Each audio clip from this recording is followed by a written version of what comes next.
able to be partners in this event today, and it is part of the programming that we are doing as part of both AA and HPI, which is Asian American, Native Hawaiian, Pacific Islander Heritage Month, as well as Jewish Heritage Month. And glad that this book fits so perfectly with both of those things together. If you have not visited JAMO, we are located a few short blocks in Old Town from here on the corner of 4th and Flanders, and I hope you will stop by at some point and check it out. Awesome. Okay, so we're here today to hear from the author and illustrator of We Are Not Strangers, and then we are joined by Ellen Eisenberg and Toby Asai Loftus. So just read a quick version of their bios, and then they're going to take it away from here. And just so you all know, we will have time at the end for Q&A, as well as we have books for sale, and the authors will be signing them. So if you want to purchase any books, we would love to help with that. Okay, so Josh Tuininga is an author, artist, and designer living in North Bend, Washington. After studying fine art at the School of the Art Institute of Chicago, he founded an art and design agency where he continues to work as its creative director. Let's see. Tuininga is the author of the children's books Fly Blue and Dream On. We Are Not Strangers was awarded a 4 Culture Heritage Grant from Seattle, and it is his first graphic novel.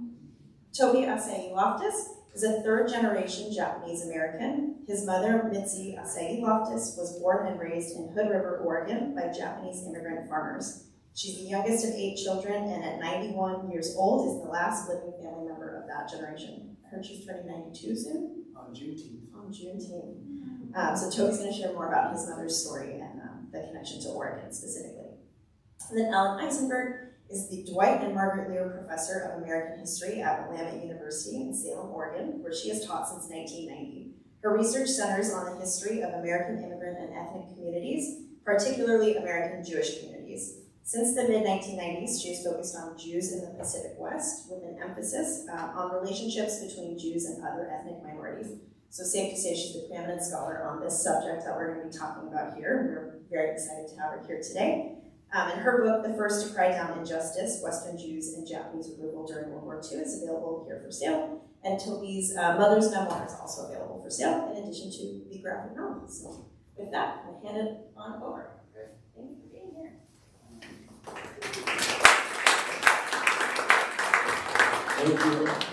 Thank you all so much for coming, especially on this beautiful day. It's awesome you're here. Great to see you all. So yeah, thank you so much thank you to the Oregon Jewish Museum and the Center for Holocaust Education and the Japanese American Museum of Oregon and mouthful, for putting this event together. Also, thank you both for being here. Really, really appreciate it. So let's talk about We Are Not Strangers. So this project started in my Uncle Marco's West Seattle kitchen as he was making his famous fresh caught fish and chips for me and my family. And as Marco cooked his dinner, he told us the story of his grandfather, his papa.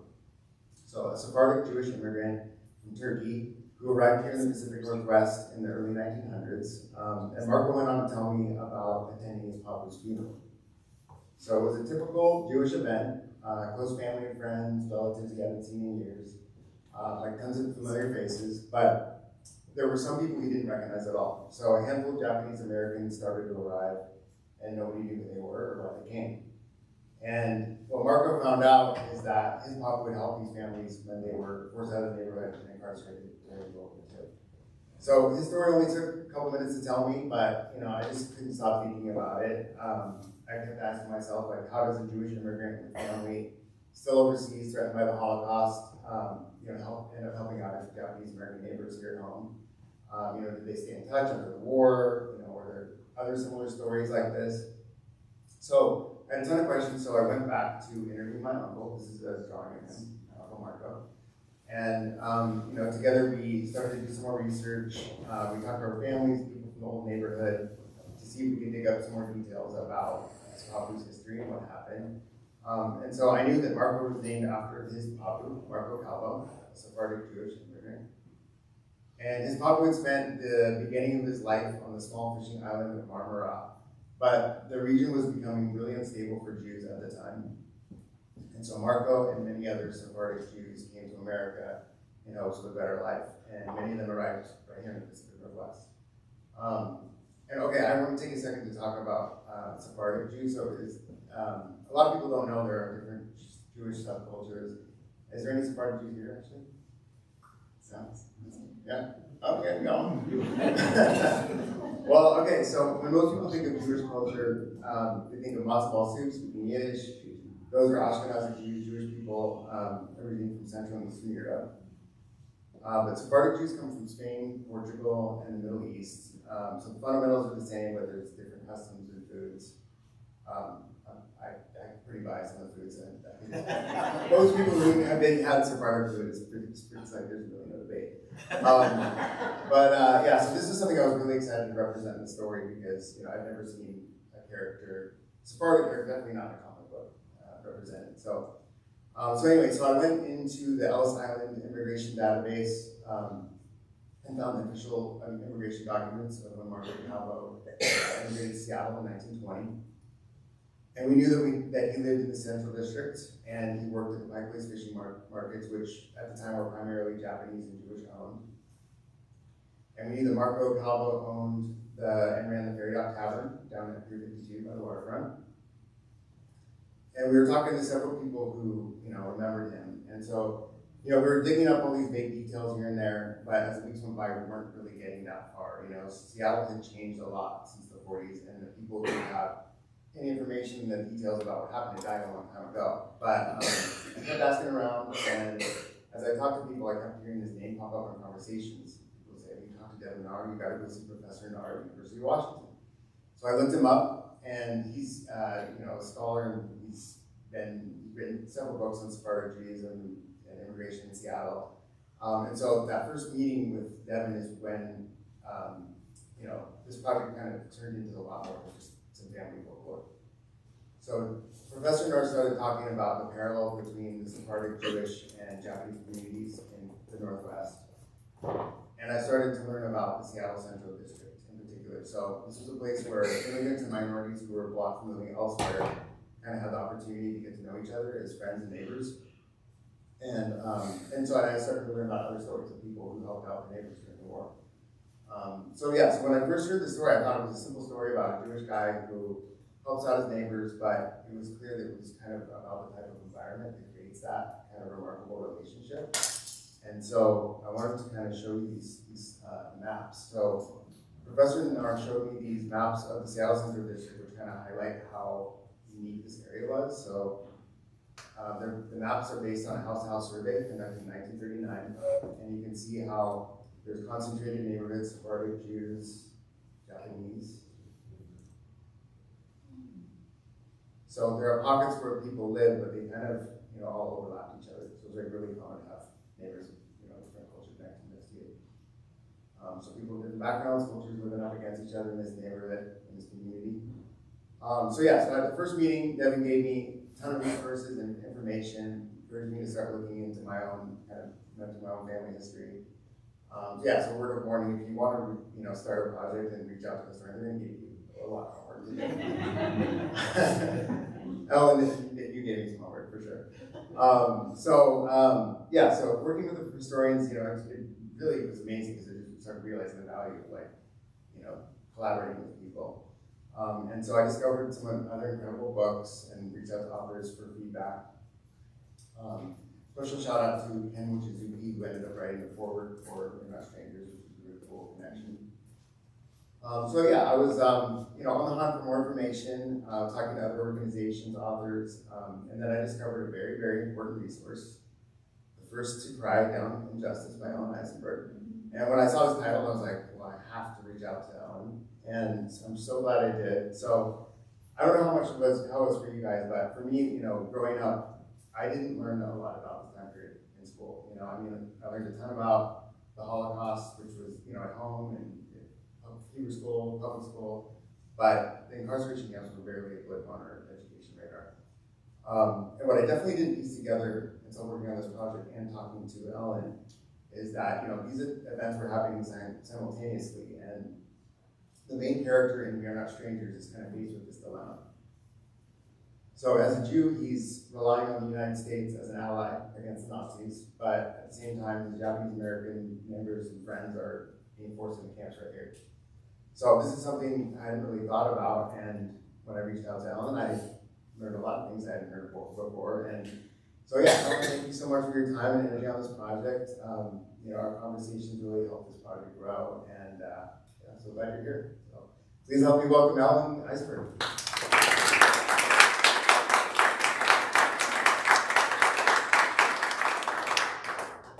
Thanks to Josh, and it is really a pleasure to be here. I have been long associated with the Oregon Jewish Museum in Holocaust Education since before it had all of that name, going back to when I first encountered the organization. It had no physical space, and I did my archival work sitting in a closet, so we've come a long way. And thank you to Josh. He didn't mention the exact timing of our correspondence and Zoom calls. So this all started in March of 2020. And so I got an email from Josh inquiring about some details for this book that he was writing. And I think the very first, I went back recently and looked in the very first email that had actual text and artwork was right in the middle of March. It was the very day that I started teaching on Zoom. It was a very stressful time and very isolating time for not just for me, but for everybody in that thick of the pandemic. And this was just a real bright spot during that time period to be able to be engaged with this. So my discussions with Josh were largely around timeline issues and also immigration policy that would be connected to the immigration of Marco's mother. But here I'm hoping to provide a little bit of historical background on Japanese American removal and incarceration, and also to contextualize Marco's actions in support of Sam by talking about how Westerners in general and also Western Jews in particular responded to these policies. So first, a little bit of background, right? Unlike unnaturalized German and Italian immigrants who are also known as enemy aliens simply meaning that they were of foreign nationality, not naturalized Americans, right? And they came from countries with which we were at war. German and Italian enemy aliens, some were interned, right? But that was on a selective basis. It was based on something that they did or were suspected of doing as an individual. And so that's a real point of difference here that's important to understand. Japanese Americans, Japanese immigrants were removed and incarcerated en masse, right? So it didn't matter what you did as an individual. They were all incarcerated from the West Coast. Moreover, many more Japanese immigrants were in that category because they were not allowed to naturalize, right? So Italians and Germans who had come over from Europe, any European immigrant could be in residence for 5 years, and then you can naturalize, you become an American citizen. That was not available to Japanese or any other Asian immigrants, and that meant that they had this kind of perpetual alien status, right? So that's a really important point of distinction. Also, of course, unlike Germans and Italians, whose children were not considered suspect, right? Nike is a general term for Japanese Americans. Nike were all considered suspect, and thus they were forced to leave their homes. And this removal of an entire community from the West Coast, it's important to understand, was a very popular project, right? So there were congressional hearings held. They were known as the Tolan hearings after Congressman Tolan, who was the presiding officer. They were held in all the major cities on the West Coast in February, March of 1942. And all sorts of people came to testify at those hearings, and others submitted documentary testimony. There were civic groups, everything from PTAs to Granges to American Legion, unions, all sorts of things. There were newspaper editorial boards and editors, publishers, including those from the Oregonian. There were all sorts of politicians, from city councilmen on up to governors, who spoke out overwhelmingly enthusiastically in favor of this policy. And also their support was very much underlined with racist tropes. So for example, in this distinction between German and Italian enemy aliens and Japanese Americans in general, there was a lot of testimony about how, well, you couldn't really tell which Japanese were or were not loyal. Sometimes using this trope of, well, you can't even tell them apart, it's that kind of thing. Or this idea that loyalty to the emperor was somehow genetics, right? That it was like passed down through the blood or something like that. And this was very common testimony at these hearings. There were, however, critics of the policy, not a lot of them, but some, and some organized to lobby against it. Those organized opposition groups were strongest in the Bay Area and in Seattle, with the bulk of their supporters coming from UC Berkeley and UW. Not surprisingly, those were the two universities with the largest number of Japanese American students. So these were people who knew better because they knew personally, right? Portland at the time had no major university. Portland State did not exist before the war, or at the time of the war. And it also, Portland and Oregon in general have a smaller Japanese American population than either Washington or California. And so when the Toland hearings happened here in Portland, there were a few people who talked about logistical issues, but in terms of speaking out in principle against this policy, there was just one individual. Her name was Azalea Emma Pete. She was a missionary from Gresham, Oregon. She had been a missionary in Japan and had worked with Japanese Americans as well. And she spoke by herself. She didn't represent a group. And boy, Congressman Toland and some of the other congressmen really picked into her. And the city of Portland itself was actually ahead of the curve in restricting Japanese immigrants. So for example, the city of Portland voted to remove all business licenses of Japanese immigrants, and also voted to support the idea of the removal of the entire Nikkei community, so both immigrants and their children, all American citizens by birth. They voted to support that kind of policy even before the policy had really solidified, right? The groups that most people assumed would have spoken out against this policy, so groups like the ACLU, for example, actually did not do so as the policy was forming in 1942. It was wartime, and generally they trusted the Roosevelt administration, which they considered to be an administration friendly to these kinds of issues. And they were based on the East Coast, and they didn't personally know, most of them probably didn't personally ever have met a Japanese American. The same was true for groups like the ADL, the Anti-Defamation League of the Neighborhood, and the NAACP. Both groups were very invested in the war effort. And in the FDR administration, the administration had just, through an executive order, desegregated the defense industries, which was important to both communities. And of course, for the Jewish community, obviously, they were particularly invested in the war in Europe to defeat Nazi Germany and save European Jews.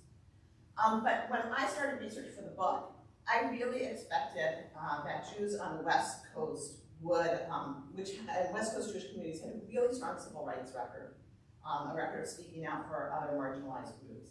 And I really thought that I would find evidence of them speaking out, especially in cities like Seattle and Los Angeles. So what Josh showed in terms of the map for Seattle also goes for Los Angeles. There's a neighborhood called Boyle Heights, and it was also one of these kind of, all of the minority groups who were often prevented from moving into the nicer neighborhoods. They were all kind of concentrated in these same neighborhoods. Their kids went to the same schools and so on. I thought that I would find more evidence of support in those communities. But it turned out not to be the case in terms of the organized Jewish community. So the organized Jewish community organizations, newspapers, and whatnot,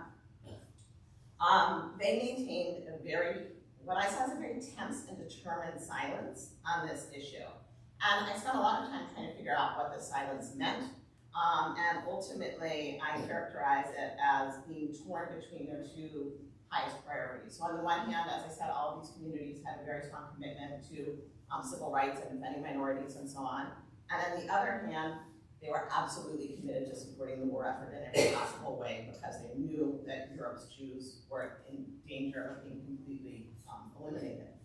And so these two impulses came into conflict with each other because, of course, the administration portrayed this policy as essential to the war effort.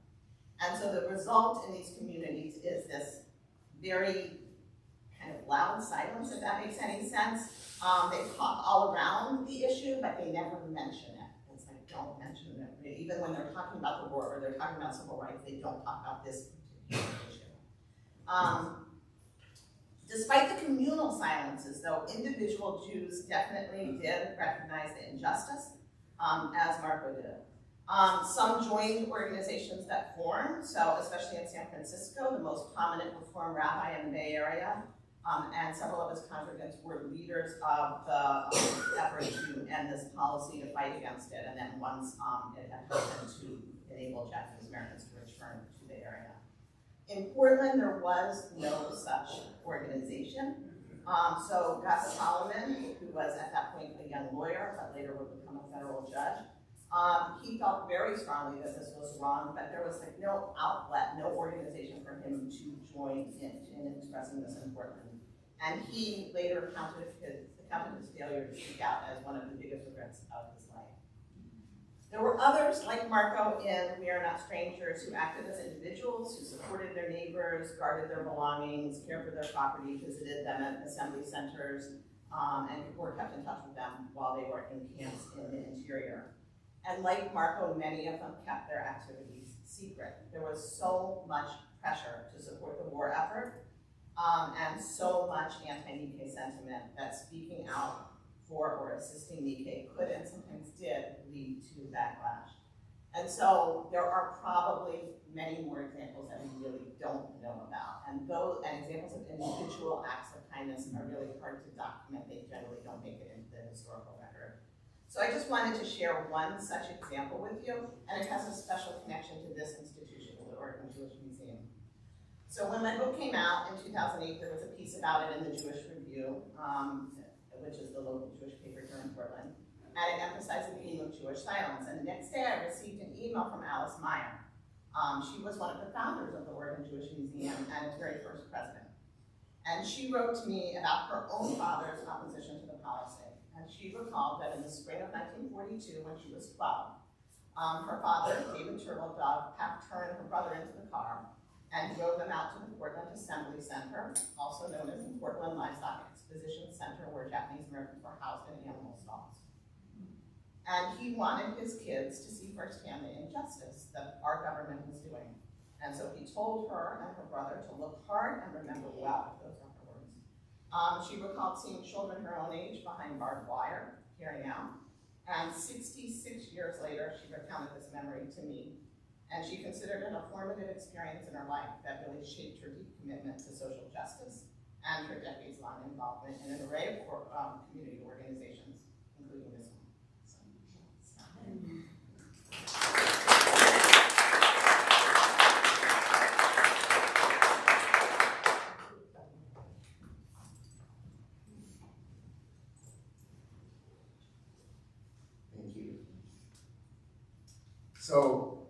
So as I was doing research for this project and talking to historians and just doing my research, I also started thinking about my own memories from the Central District when I was a kid.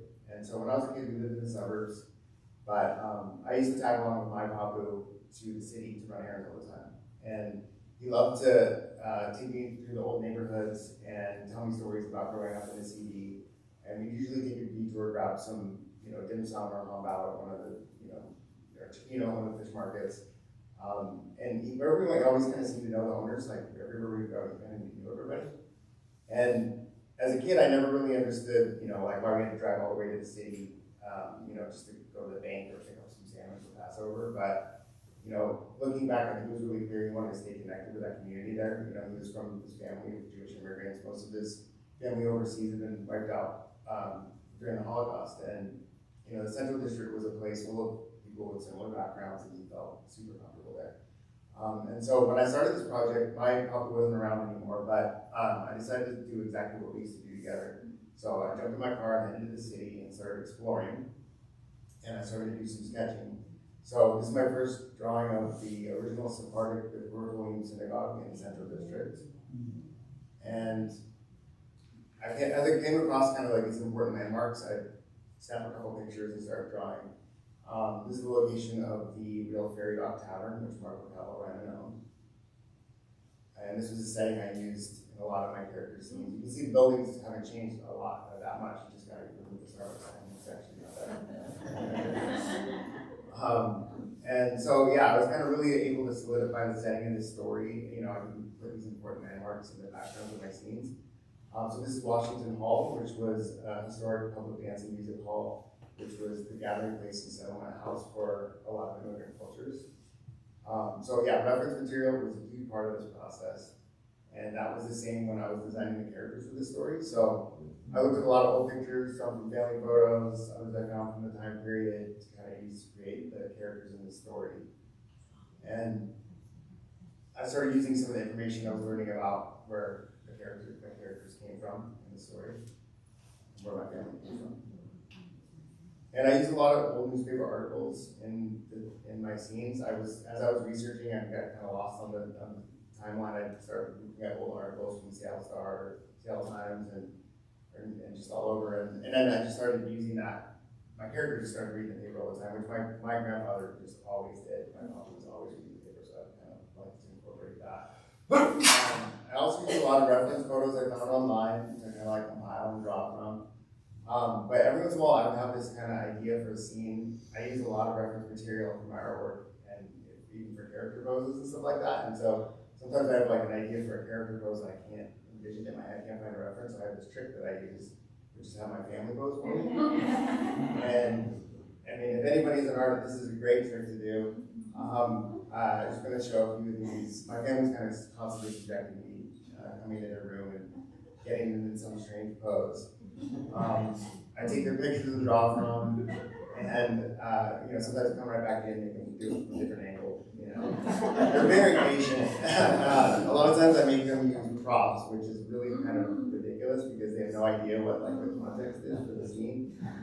They don't really care actually at this point, but yeah. So anyway, having them in figured models just makes my job a lot easier. But yeah, so in the same way that I rely on reference material for the artwork, the same went for like writing my scenes and storylines. So it was really important for me to have all the things that happen to my characters come from true stories that I learned in anecdotes or archives and stuff like that. So one of the most valuable places I discovered for source material in this whole process was densho.org. And so Densho is the Japanese incarceration archive based in Seattle. And this is where I started to learn about what happened to the Japanese community here in Seattle, in Seattle. Yeah, so I learned a lot of things I hadn't heard before when working on this project, and I was just going to share a few of the basics. So after the attack on Pearl Harbor in 1941, 120,000 Japanese Americans were stripped of their rights and forced into camps under suspicion of disloyalty to the United States. So most people lost everything, including property, possessions, businesses, and 2/3 of those in prison were born here in America. They were native born American citizens, and not one prisoner was ever found guilty of any crime. And when they were released, most people came home to virtually nothing and kind of started their lives over. But there were these really rare cases of people who did reach out to help, especially in these communities where people from different backgrounds had a chance to get to know each other. So yeah, you mentioned this. There's stories of people who rented out their neighbors' homes for them and collected rent money to pay the mortgage, like in Marco's family story. But there's other stories of people helping by keeping businesses afloat, storing possessions for people, caretaking properties so that when they were finally released, the neighbors had something to come home to. And so I spent a lot of time on Densho researching these stories, watching oral history archives, getting source material, and eventually I decided to reach out to Densho, and they were absolutely amazing. So the historians and staff there provided multiple read-throughs of my work, gave me feedback, pointed me in other directions for other resources to kind of help us tell the story in more detail. And I ended up, after that, I ended up partnering with a lot of other institutions as well, and thanks to this book, I'm able to continue to partner with organizations and other authors, which has been a really, really cool experience. So yeah, connecting with other people, hearing their stories has been honestly one of the most important parts of this project for me personally. And when I was organizing this event, we were working together. I was kind of wondering what things were like in Oregon during the war. So I did a little research and I discovered a really incredible local story. I heard this amazing interview conducted by Toby, and he was interviewing his mom about her experiences. Captivating interview, and so I immediately reached out to Toby, and then I discovered his his mother's book, From Thorns to Blossoms. And so, yeah, so Toby, it's been great to meet you and learn about your work and collaborate. And so, very happy you're able to join us. Very welcome, Toby.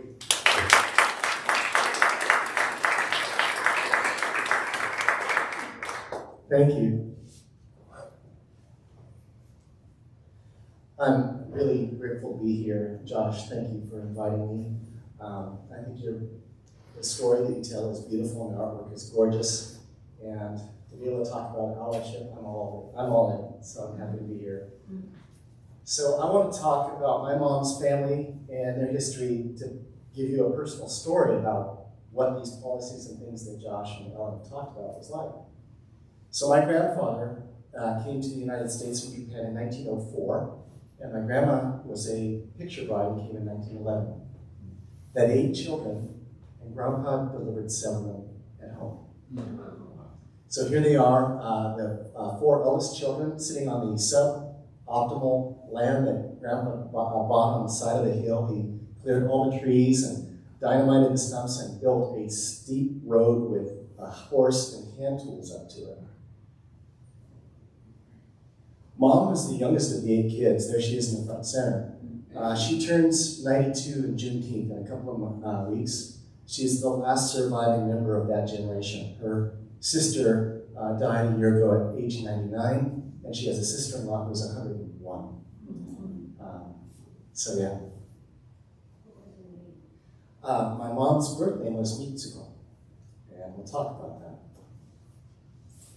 So when Pearl Harbor was bombed and President Roosevelt signed Executive Order 9066, posters like this went up all up and down the West Coast, giving instructions to Japanese Americans to gather at a particular time and location to be transported to who knows where.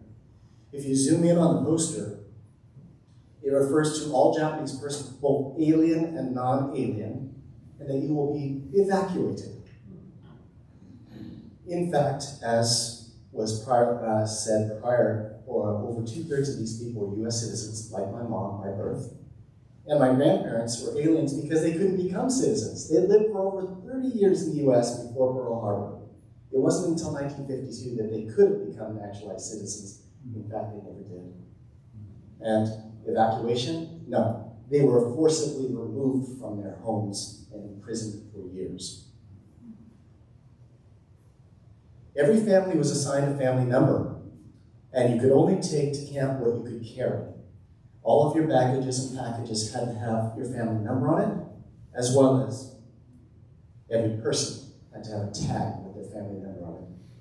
My mom is going to be 92 in a couple of weeks. She will never forget our family number, 16339.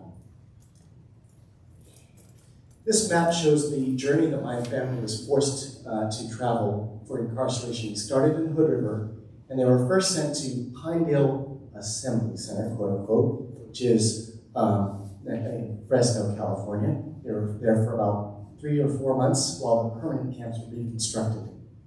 Coming from the Northwest and spending 110 degrees in shade, a lot of people fainted from the heat. It was pretty terrible. After the camps were completed, my mom's family was transferred to Tule Lake, which is just south of the border, about 5-10 miles south of Klamath Falls. We were in fact going to go on a pilgrimage there in July. After a year, they were then transferred to Hart Mountain, Wyoming, which is about 10 minutes outside of Cody, for another 3 years, about 2 years, for a total of a little over 3 years of incarceration before they were allowed to come home. The barracks were very quickly constructed. I heard that they were built in 57 minutes. They were strictly boards with tar paper, no insulation, no foundation, so the winters were blisteringly cold and the summers were blazing hot, and at the dust storms, no matter how much you tried to seal the doors and windows, everything got covered with dust. Each barrack was cordoned into separate sections. Each one had one bare light bulb hanging from the ceiling, no running water, and a pot-bellied stove for heat. Mom was a 4th to 7th grader while she was incarcerated. Here she is with a couple of her brothers and grandma at Hart Mountain. You can barely see Hart Mountain over my grandma's shoulder, and a shadow of a guard tower to the right. At the time of Pearl Harbor, 2 of her brothers were already in the service. And by war's end, 5 of her brothers, all 5 of her brothers, served in the U.S. Armed Forces, while the rest of them were incarcerated. When it was getting close to the end of incarceration, full-page newspaper ads and articles came out showing just how unwelcome Japanese were to come home. Japes here is a combination of the word Japanese and apes. And this is from the Hood River newspaper. And at the end of these articles, there would be a depressingly long list of names of people they knew, their doctor, shopkeepers, neighbors, etc. Mom would look at those lists and look for the names that weren't on that list. This is a barber in Kent, Washington. Most businesses had very big, bold signs that said, "No Jap trade" in the window. Didn't matter if my uncle came home in full dress, army uniform, he would not be served. My mom's family was the first family to return to Hood River. As I said, she was in about 7th or so grade, and she was the only Japanese-American girl in her 7th grade. She walked to and from school every day about 1.25 miles, and there's a woman who lived on that road, and before the war, she was really kind to Mom. She gave Mom milk and cookies, and Mom played her guitar swing, and she sang her songs. After the war, this woman came out every day, twice a day, when Mom walked to and from school, yelled racist epithets at her, and sicked her dog on them. At school, Mom was shunned and isolated socially. No kids would play with her. Teachers wouldn't talk to her, even though she was a teacher's pet before the war. She'd go to church. No one would sit on the pew with her. And if she sat on a pew with other people, they would move to another pew. She hated being Japanese. And like many in her generation, she said, "I'm going to be 200% American." So, without telling her family, she changed her name. Her name was Mitsuko. Everybody called her Mitsuko. She changed it to Mitzi. Didn't tell her family. She got her first report card. Dad, a Zen Buddhist, looked at it and smiled. He looked at her and smiled. Never said a word, but she's been Mitzi ever since. This is the honor roll for Hood River County. Most cities and towns had an honor roll listing the names of all the people from that county who were serving in the armed forces. Hood River made national news because the Hood River chapter of the American Legion removed 16 names from that board because they were Japanese Americans. 2 of those were my uncles. It made national news. It made the New York Times. So Josh invited me to come and talk about allyship, and so now we'll talk about some of those rare few people who are allies to my mom's family. So here is Reverend Sherman Burgoyne and Arlene Moore looking at that honor roll. He lambasted the community, and he wrote this to the newspaper editor. "I have tried to keep silent, seeking to persuade myself that the removing of the American servicemen's names was a Legion affair, but I was mistaken. Having on occasion to be in several cities lately, and making myself known, have received several times the comment, 'Oh, you're from that Legion town.' The atmosphere grows cold at once. One man asked me if we had pushed the tombstones over in the Japanese cemetery yet. I come home hanging my head in shame. It is not only the Legion post, but every person in Hood River County that is disgraced. Must I, as a taxpayer, look upon our courthouse down through the years and strive to keep down the resentment within me? The courthouse belongs to Hood River County and all its people. I propose that the Hood River post of the Legion take their names up to the hill in their building and scratch off all the names they wish, then permit the people of Hood River County to redeem ourselves in the eyes of the world by placing all the names of our servicemen and women on the walls of our courthouse. Yours in the American way, a taxpayer, Sherman Burgoyne, Hood River, December 30th, 1944. The Hood River American Legion finally formally apologized in November 2022, 78 years later.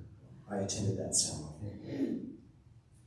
Burgoyne co-founded and led the League for Liberty and Justice, a group of principled citizens in Hood River who worked to thwart negative attitudes and portrayals of Japanese Americans.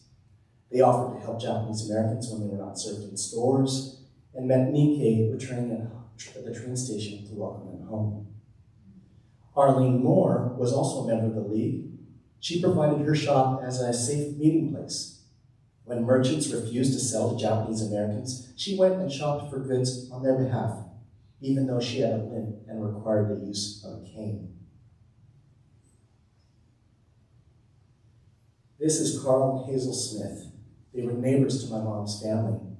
They were also members of the League and shopped on behalf of Japanese Americans. They drove trucks to warehouses that refused Japanese American fruit and more. They kept an eye on my mom's family's farm and house that was leased to others during the years that my mom was incarcerated behind barbed wire. Hazel's cousin, Ralph Sherrod, had a general store. And when mom's family was leaving for camp, he came with tears in his eyes to say goodbye. He gave them an address book and asked them to write it to him. But when they got home, he had a no Jap trade sign in his window, and Mom got to pass that every day walking to and from school. My mom's brother Min, who was in service, he was the first one to come back to Hood River to check things out to see if it was safe for the family to return. He stayed with the Smiths because my mom's family's home was still occupied. Hazel Smith went into her cousin's store, and Ralph said, "Hazel, I don't like the way you're dealing with this Jap situation." She answered, "Why don't you just come right out and say that you don't approve of Min Asai living in my house?" "Well, I don't care to do business with you any longer." She walked out, and they never spoke with each other for the rest of their lives. Our family will never forget these precious allies. In fact, I have cousins named after some of them. At the end of any talk that my mom gives, she says, "It wasn't the woman who yelled at me or sicked her dog, or the people who threw rocks through our windows or stole gas from our underground gas. They weren't the ones that hurt us. It was the good people who knew what was going on, but said and did nothing. I need all of you to be Carl and Hazel Smiths." I'm grateful and humbled to be part of this, and I look forward to the conversation and your questions. Thank you.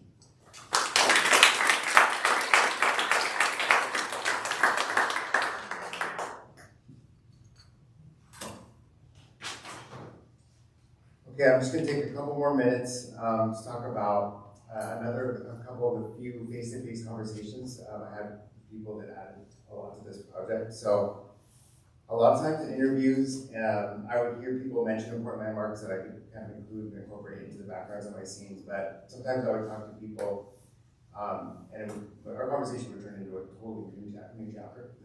So I just want to share a couple of those examples.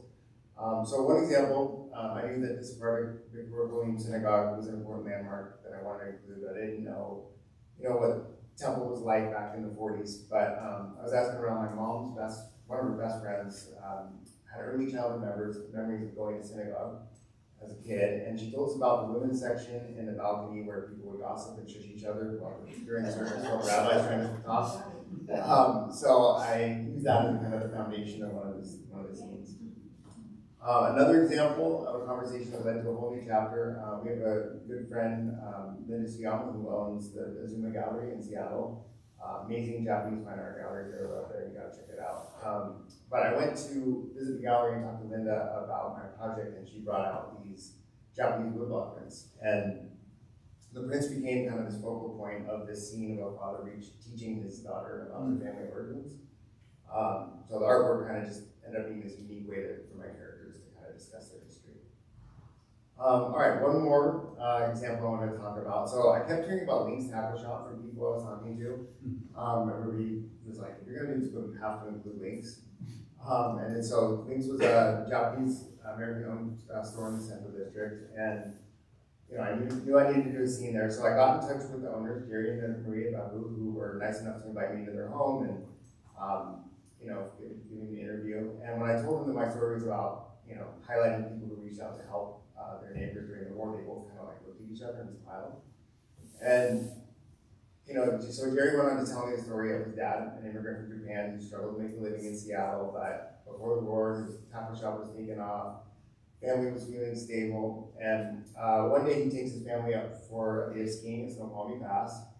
And when they drove back into Seattle, that's when they found out Pearl Harbor had been bombed. And it wasn't long after that they were forced to close the tackle shop, evacuate to Puyallup Fairgrounds Assembly Center, where they'd be held for months before being put into permanent camps. And after years living in the camps, the family returns home, and to their surprise, a Jewish insurance agent, friend of theirs, had continued to pay their insurance premiums while they were away. And when the policy matured, the family received a payout and were able to reopen Lake's tackle shop. And so this insurance agent even checked up on the shop while they were away, stored some supplies for them. There's a lot more to this incredible story. I was able to record it and put it up on TED Show. But it was just like such a cool moment because I went there just to interview them about some scene ideas, and it just turned out to be another one of those stories. So pretty cool. And so another thing I wanted to talk about is, obviously I learned a ton making this project, and when I was lucky enough to get it published, my publisher was like really interested in putting a lot of that information in the back matter. So I was really excited about that because it's kind of a cool resource for educators, and they also put together a educational guide. So teacher or anybody who's a teacher, this is a great kind of accompanying educational resource. So in closing, so this book's been out for about 6 months, and I keep getting asked why I think these stories are so relevant today, which is kind of a silly question at this point to me, but there's still a lot of ignorance and violence that we've unfortunately seen in the news all the time, which affects our communities right in our own neighborhoods. And, sometimes it feels like the cycle of conflict is just never going to end. I know I'm not the only one that's felt pretty darn helpless, especially over the course of the last, 6 months. But, for me, these true stories of real people from different backgrounds working together, helping each other during uncertain times, I think we can all agree that's something we need a lot more of these days.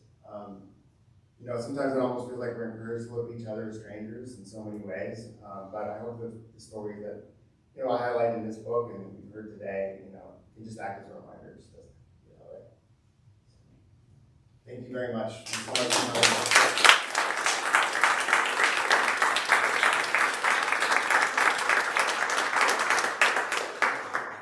So if there's any questions, feel free to shout out, or I can run around with the microphone and any questions?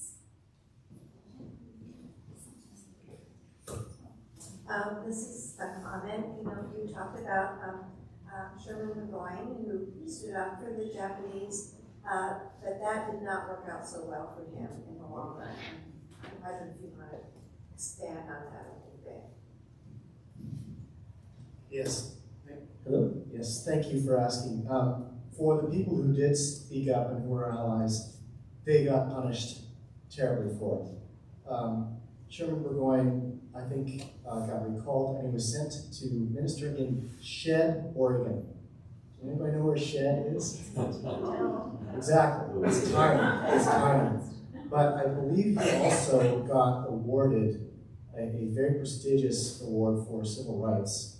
And I hope I'm remembering this correctly. The Japanese American community raised the funds to send him to Washington, D.C. to receive, am I calling that correctly, I believe? He was sent to Washington, D.C. to receive a very prestigious recognition for his courageous stand for civil rights. But yes, he got punished, he got recalled and sent to Shed, Oregon. Go ahead and look that up, Shed, S-H-E-D-D. It's tiny, it's like a bump in the road.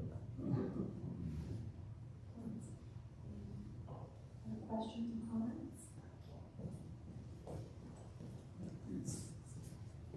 Thank you, all three of you. This is incredibly beneficial. I'm accidentally here from the state of Washington, so lucky me. Not to in any way condone any of the things that happened, but in trying to understand why it was particularly violent for Japanese. Japan attacked the U.S., France, Germany, Italy did not. Does that factor into the difference in their actions and care for people here? For me, I think what is interesting is that the distinction, and I think, Ellen, you spoke about this too. For German Americans, Italian Americans, there were some that were incarcerated, but with cause, because they had, were trying to foment disruption or were supportive of the Axis powers. When it came to Japanese Americans, well, A, you couldn't hide the fact that you were Asian, right? And secondly, the word Jap was used against the Japanese emperor, the Japanese Imperial Army, Japanese citizenry, people of Japanese ancestry who are here in the United States legally and peacefully, and US citizens who happen to be Japanese American extraction. So the word Jap as a pejorative did not make a distinction between whether or not you were a citizen or not, or an enemy combatant or anything like that. I think that was, I think that attitude, and there was a century of anti-Asian racism leading up to World War II. The Chinese Exclusion Act, the Gentleman's Agreement that prohibited new Japanese Americans from immigrating against Filipinos, all sorts of things. This was a long progression up to World War II. And I invite you to correct me. No, I don't want to correct you. I want to agree with you. Yeah, I mean, it is true that on the West Coast there were fears that there could be an attack here, and in fact there were balloon bombs in Oregon. But there was an ability to distinguish between German American and Italian Americans and Germany and Italy, and that there seemed to be an inability to make that same distinction with regard to Japanese Americans versus the country of Japan. And it was racism, pure and simple. I mean, it was really a belief that it was racism in the purest sense, and that it was a real belief in a biological difference, and that's how people talked about it. And German American, I mean, there definitely had been prejudice against German Americans, for example, during World War I. Italian Americans, there was prejudice against them, but they have become much more integrated as citizens by the time of World War II. The mayor of New York City was an Italian American. They were not regarded in the same way, and the difference in the response is very much about race. And you see that in particular in the decision to include the second generation, the American-born citizens by birth. And there's really no discussion of doing anything of the kind like that for the other groups that were from enemy countries. I thought of two more responses to your question. In arguing in favor of mass incarceration, one of the arguments made at the government level was, so far there have been 0 cases of sabotage or espionage perpetrated by Japanese Americans, which means we need to lock them up immediately because it's going to happen, so we got to do it before that happens. That was actually an argument in favor of incarceration. The second story, which many of you may know, was about a year through, and this is the reason why my family was transferred from Tule Lake to Hart Mountain. After about a year of incarceration, the government and the military said, it costs an awful lot of money to house and feed all these Japanese Americans, and we really need able-bodied, loyal men to serve. But how do we figure out who's loyal? So they came up with a loyalty questionnaire, and the two most important, there are like 50 or 100 questions, and the two most important questions were, I think, 26 and 27. 26 was, if called upon, are you willing to serve anywhere we send you in combat duty? Well, how many of you would agree to that? And it was a strange question to ask Grandpa, who was 68 or 69, couldn't become a US citizen because of racist laws. That wasn't the worst one. The second one was 27.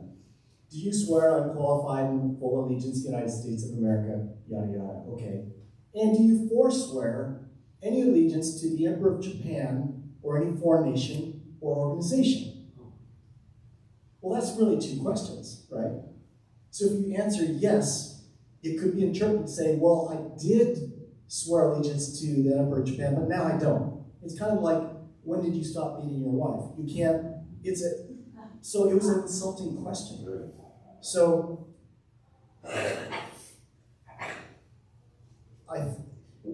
the assumption that there was a loyalty to the Emperor of Japan, even though my grandparents had lived there for 30 years before Pearl Harbor, and none of their kids had any interest in going to Japan. But the assumption was they're still loyal to Japan, we can't trust them, we gotta lock them out because otherwise they're going to commit sabotage.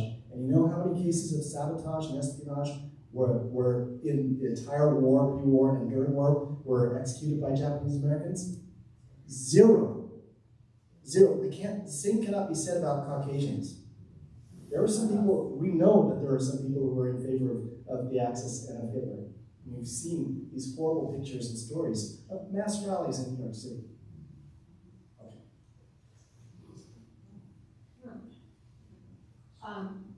Well, I just want to add or ask, I had heard stories from some of my friends. I'm not originally from the West Coast, but some of my friends are, one in particular in Seattle. We talked about this, that one of the so-called justifications for removing the Japanese from their homes was because people were afraid of being bombed, and that the sabotage was involved with bombing. Is that correct? I'm not saying that's what was going to happen, but that's what people were told. I mean, it was wartime. There were a lot of rumors and that Right. sort of thing. And so people had all sorts of, stories or things that they heard. There were things, for example, out in the river and other agricultural areas, as Toby mentioned, many of them had dynamite, and the purpose of the dynamite was to get the stumps out so that they would be able to make farmable land, but then that becomes contraband. Is that the right word? So there was a lot of confusion, but again, these things are leveled only at Japanese Americans as a whole community. They're not leveled at the other enemy groups, so yes, people are on heightened alert and hysterical and all of that because that's often what happens during wartime. But the way that they act that out is influenced by their worldview, and the worldview was a racist one at that time. There were distinctions made, and that those distinctions are seen long before the war actually happens. I mean, that's why Japanese Americans and other immigrants from Asia weren't able to become U.S. citizens in the first place, right? Because they're making those distinctions. And just as a little bit off topic, but it's kind of an interesting point. So folks like Marco in the book, Sephardic Jews, their citizenship are they white? So the law, the 1790 naturalization law says you have to be white to naturalize. Then after the Civil War, the 14th Amendment extends citizenship to African Americans as well. But the immigration law still has to do with, if you have to be white to be naturalized, so what qualifies as white? Europeans, they all count as white, right? Asians were all not counted as white. But what do you do about people from places like Turkey, right? This was contested, and there were a series of court cases, and Devin Nard, who Josh mentioned earlier, a scholar up at UW, writes an interesting piece about these immigrants, Sephardic immigrants, many of whom came from places like Turkey or Lebanon, places like that, and how they tried to negotiate this, right? And there were court cases. At the end of the day, the court cases decided that they were white and they were able to naturalize, but it was not a for sure thing that they knew at the outset. It could have gone the other way, in which case Marco too would have been an enemy alien, right? Under that, well, not him, because Turkey wasn't an enemy, but those who had come from like Rhodes, which was a big chunk of the Sephardic community, came from the island of Rhodes. The island of Rhodes was at that time an Italian territory, so those people, had the decision gone the other way, would have also been enemy aliens. Any questions? Thank you, this is really important work.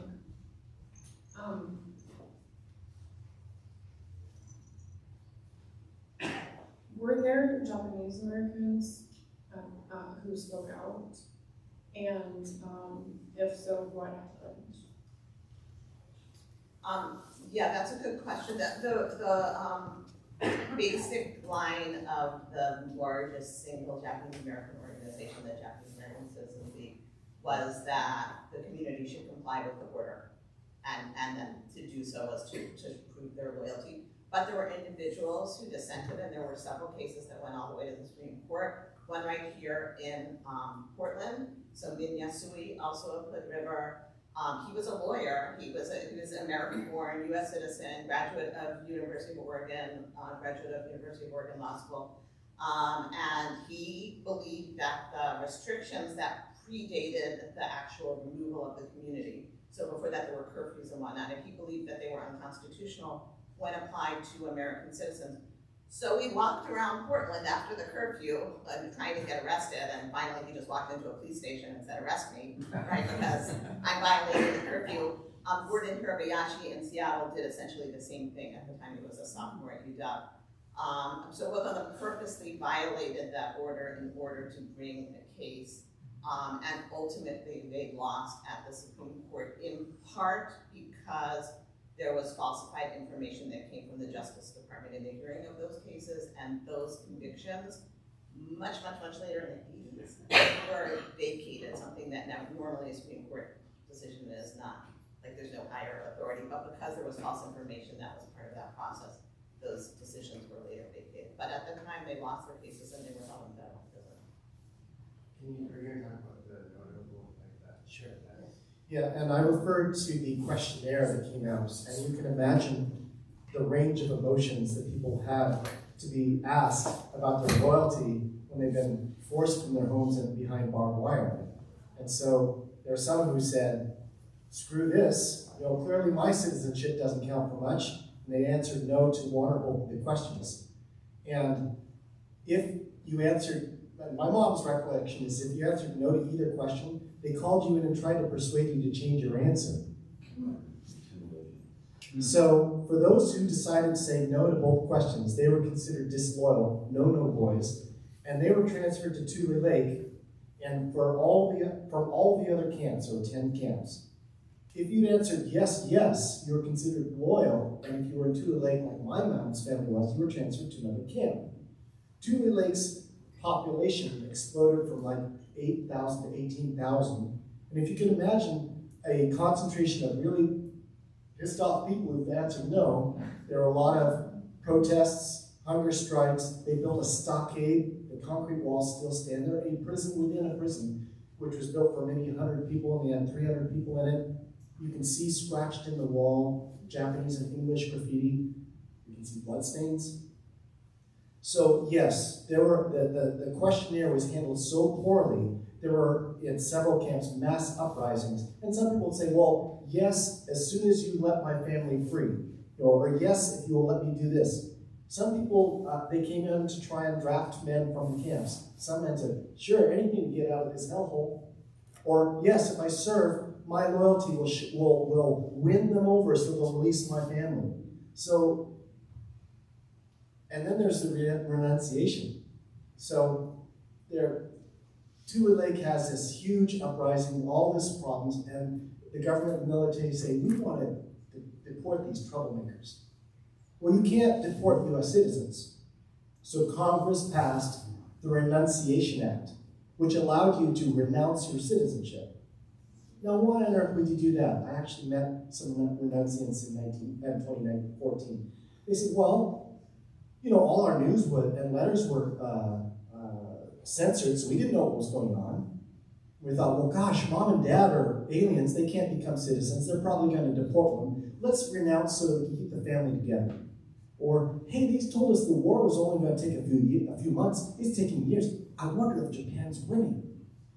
Over 5,000 people renounced their citizenship. Now, if you renounce your citizenship, what citizenship do you have? None. You're not Japanese citizens. There was one very determined ACLU lawyer who fought for 20 years to overturn those renunciations, and he finally accomplished it. I met his son. Incredible story.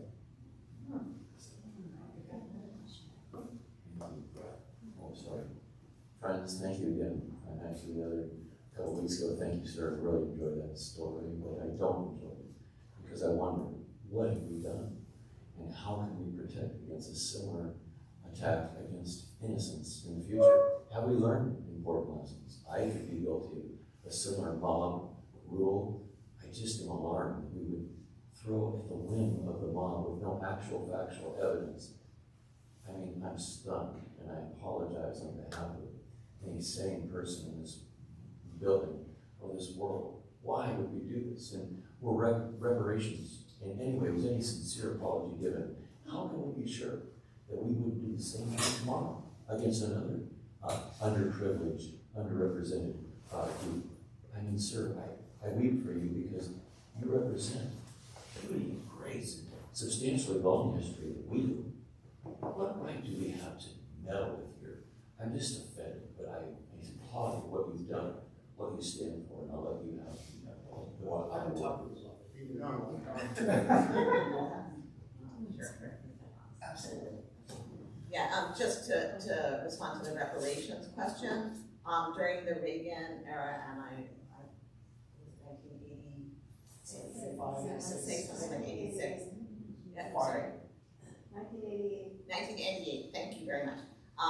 There was reparations given to surviving Japanese Americans who have been in the camp, $20,000 per person, which of course was a very tiny fraction of what had been lost, but it was important in symbolic weight. It was an apology and reparations. Yes. As well as a written, signed apology from the president. And I would say that that is, of all of my mom's possessions, that is most precious to us. Which president? Well, it depended on, they first started with the eldest people, and so it went through multiple presidencies. I think mom's is signed by Bush, because they first had to go with the eldest. So many had died by that time. Every country, there's darkness in every individual soul. There's darkness in groups, in cities, in societies, and governments. There's no government, I think, that is free of mishandling, mistreatment, that sort of thing. But how many times does anybody apologize? That never happens. So that's very precious to me. In answer to your more general question, I mean, that's a philosophical one. I have had the good fortune to have traveled quite a bit and to have lived abroad. And I think you will find what you seek. It is a core belief of mine that we are more alike than we are different. And if you look for that, you find it. But maybe it's the developing child, your infant's brain, that you're getting flooded with so much stimuli that the easy way to make sense is to look for what's different. You know, even Sesame Street has one of these things that's not like the others, right? So we're very, very quick to find what looks different, sounds different, tastes, whatever. What is not as obvious is looking for commonality where none is readily obvious. But if you look for it, you find it. Every person I've met wants as good a life or better life for their kids. Everybody I've met wants peace. Everybody I've met can either imagine or has experienced the pain of losing somebody that they love. That is something that we all share. And if we look for the commonality, we will find it. So that's what I invite you to do.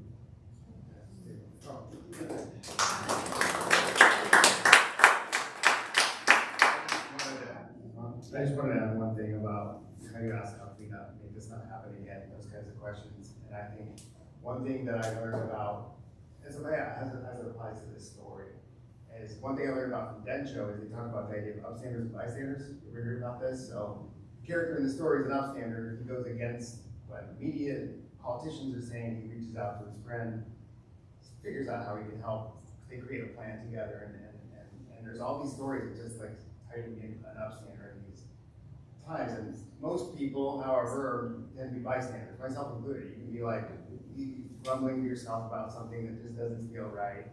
You know, wait till it plays out before taking any action. But you know, I think that's one thing that I really wanted to kind of portray in the story is the power of being an upstander, even in the smallest ways, right? Some somebody in your, like I tell my kids, somebody in your school being like, are you the person that's gonna like just see how they're doing, not even stand up and just like, how are you doing? You know, just a small way.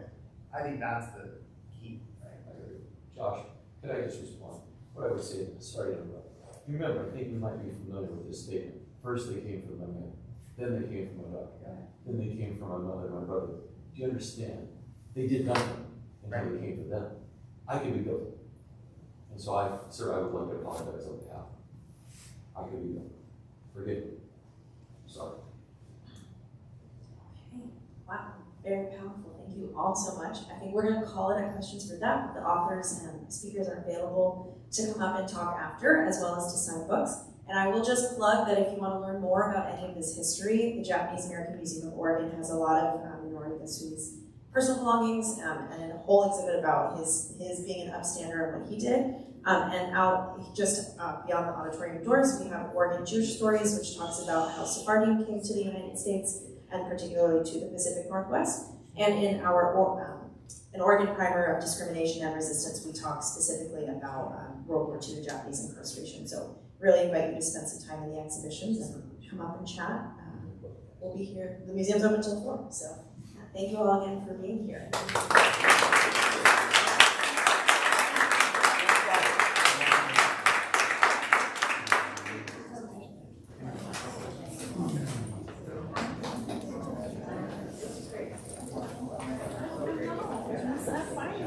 Yes.